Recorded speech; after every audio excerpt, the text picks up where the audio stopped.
Sri Lanka has been known for centuries as the pearl of the Indian Ocean. Larger than the U.S. state of West Virginia, this island off the southern tip of India is home to over 600 unique species of animals found nowhere else on Earth.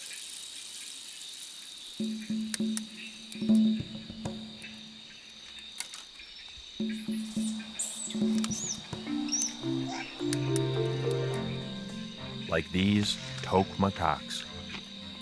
These endemic monkeys are named for the distinctive tuft of hair on the top of their heads, resembling a hat. Troops of monkeys can range in size, consisting of anywhere from 8 to more than 40 individuals.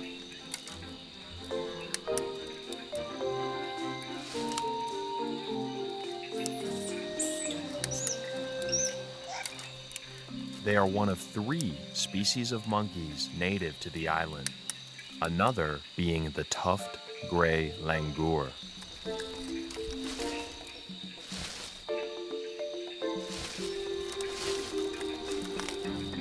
This species are found throughout the Indian subcontinent, but thrive here in Sri Lanka, where they feed mostly on the lush vegetation in the dry forest canopy.